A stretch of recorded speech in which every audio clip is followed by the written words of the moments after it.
এই বোতলের পানি যখন নতুন কিনি তখন কিন্তু কিছু অংশ ফাঁকা থাকে। এর কারণ কি? কারণ এইটাই, আমি যখন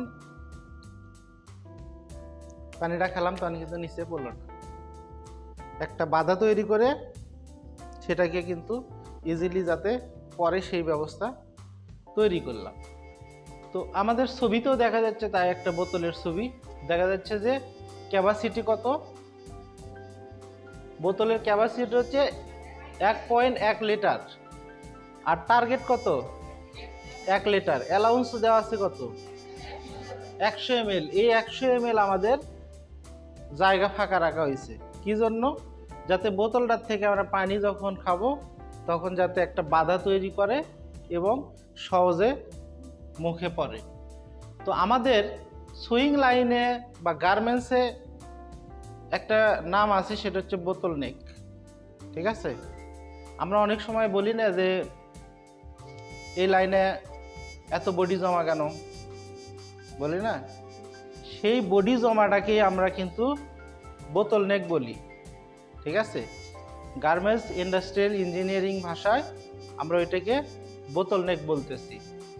যে এখন দেখা যাচ্ছে যে 1 ঘন্টার ক্যাপাসিটি বলতে একজন কর্মীর কোনো বিশ্রাম বা বিরতি বা ডিস্টার্ব ছাড়া 1 ঘন্টা কত পিস কাজ করতে পারে, তার কোনো ধরনের ডিস্টার্ব নাই, কোনো ধরনের বিশ্রাম নাই, কোনো ধরনের কোনো এক্সট্রা টাইম নাই, সে 1 ঘন্টায় কত পিস কাজ করতে পারে। আচ্ছা, কিন্তু কোনো কর্মীর একটানা কাজ করতে পারে না, তাকে পানি খেতে হয়, ওয়াশরুমে যেতে হয়, ববিন কেস চেঞ্জ করতে হয়, সুতা কাটতে হয়, মেশিন নষ্ট হতে পারে, এজন্য তাকে অ্যালাউন্স দেওয়া হয়। তাহলে আমরা অ্যালাউন্স কি বুঝলাম? যে কোনো কর্মী একটানা কাজ করতে পারে না, তার ওয়াশরুমে যাওয়ার প্রয়োজন আছে, বাদ দিয়ে তারপরে পানি খাওয়ার প্রয়োজন আছে, একটু হয়তো বিশ্রাম নেওয়ার প্রয়োজন আছে, এই জন্য তাকে আমরা একটা অ্যালাউন্স দিই। কত অ্যালাউন্স দিছি এখানে বোতলে? 100 ml অ্যালাউন্স দিছি, কিন্তু আমাদের সুইং লাইনে কিন্তু অ্যালাউন্সটা অন্যরকম, যেমন 6% অ্যালাউন্স দেয়। ঠিক আছে, তো অ্যালাউন্সটা আমরা তো ক্লিয়ার নাকি?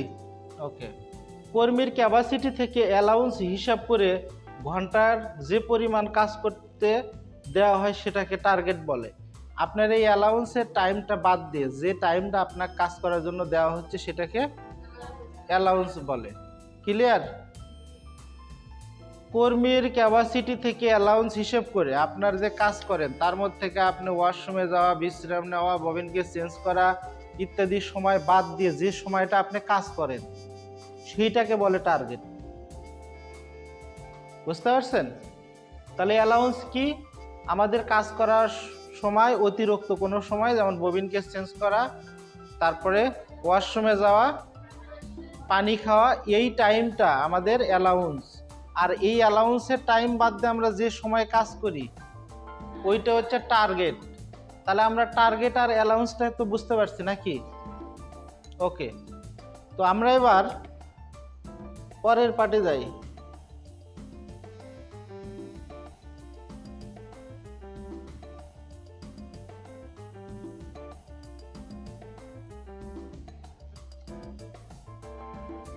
এবার দেখেন আমরা ওই যে বোতল আর এই বোতল, দেখেন বোতল নেক, বোতল শব্দটি ইংরেজি শব্দ যার বাংলা মানে হচ্ছে বোতলের গলা।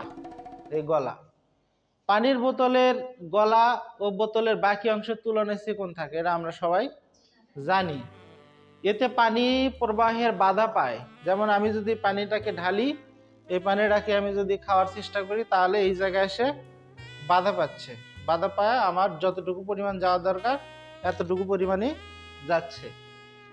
আচ্ছা, পানি খাওয়ার গ্লাস থেকে পানি যত দূরত্ব ঢেলে ফেলা যায় বোতল থেকে ফেলতে বেশি সময় লাগে। আপনি গ্লাস থেকে যতটা পানি জোরে ঢালেন বোতল থেকে কিন্তু অত স্পিডে ঢালতে পারবেন না, কারণ এই বোতলের গলাকেই বোতল নেক বলা হয়। আচ্ছা, প্রোডাকশন লাইনে বোতল নেক শব্দটি ব্যবহার করা হয় কোথায়? আমাদের গার্মেন্টস ফ্লোরে, প্রোডাকশন লাইনে আমাদের এই বোতল নেক কথাটি ব্যবহার করা হয়। আমরা এতদিন শুধু বলতাম বডি জমাকে এত বা কি সমস্যা, কিন্তু আমরা এটা কি বলবো? বোতল নেক। প্রোডাকশনের পরিমাণ যখন কোনো এক বা একাধিক প্রসেসে এসে কমে যায় তখন সেই প্রসেসকে বোতলনেক বলে। যখন কোনো এক বা একাধিক প্রসেসে এসে প্রোডাকশনের পরিমাণটা কমে যাচ্ছে, মানে আপনার 100 পিস হওয়ার কথা ছিল, সেখানে হচ্ছে আপনার 50 পিস করে বা 60 পিস করে, এই যে কমে গেল না ওখানে আসে, এটাকে আমরা বোতলনেক বলি। এখন কমে যাওয়া মানেই তো আমার ওখানে বডি জমা হয়ে যাবো নাকি? আমি যদি 100 পিস আমার টার্গেট প্রতি ঘন্টায়, যদি এটা না করতে পারি তাহলে 60 পিস করে করলাম, তাহলে 40 পিস করে আমার জড়ো হয়ে যাচ্ছে না? এই যে জমা হয়ে যাচ্ছে এটাকে আমরা বলি যে এত জমা কেন, বডি এত জমা কেন, কিন্তু এটাকে আমরা কি বলবো? বোতলনেক হচ্ছে, ঠিক তো?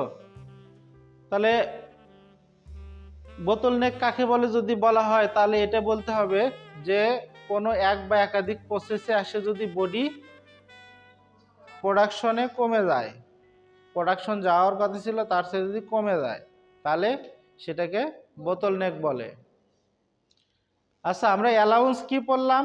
যে আমরা একটানা কাজ করতে পারি না, কিছু সময় আমাদের বিশ্রাম নিতে হয়, ববিনকে চেঞ্জ করতে হয়, পানি খেতে হয়, এই যে সময়টা এটা আমাদের অ্যালাউন্স। আর এই অ্যালাউন্স বাদ দিয়ে আমাদের যে সময়টা আছে, যে অ্যালাউন্স বাদ দিয়ে যে সময় আমরা কাজ করি সেটা হলো আমাদের টার্গেট। আর বোতলনেক কি? কোনো এক বা একাধিক প্রসেসে আসে যখন আমাদের বডি কমে যায় তখন তাকে বোতলনেক বলে। ক্লিয়ার তো এই বিষয়গুলো? ওকে, এখন দেখেন bottleneck process 50 piece, 60 piece, 40 piece, 50 piece, বলেন তো এর মধ্যে বোতলনেক কোনটা? রাইট, এখানে 40 পিস বোতলনেক। মানে কি, এর কাছে এসে 40 পিস বডি হচ্ছে, তার মানে এর কাছে বডি কিন্তু জমা হচ্ছে প্রতি ঘন্টায়। 50 পিস, 60 পিস, 50 পিস মোটামুটি নর্মাল চলতেছে, কিন্তু আসে 40 পিস হচ্ছে, তার মানে ওই জায়গায় বডিটা কি হচ্ছে? বাধা প্রাপ্ত হচ্ছে। আমাদের পানির গ্লাসে যেমন, বোতলে যেমন বাধা হচ্ছে, এখানে অবশ্য বাধা পায় বডিটা কম হচ্ছে, তার মানে ওই প্রসেসে আমার বোতলনেক হচ্ছে। ক্লিয়ার তো?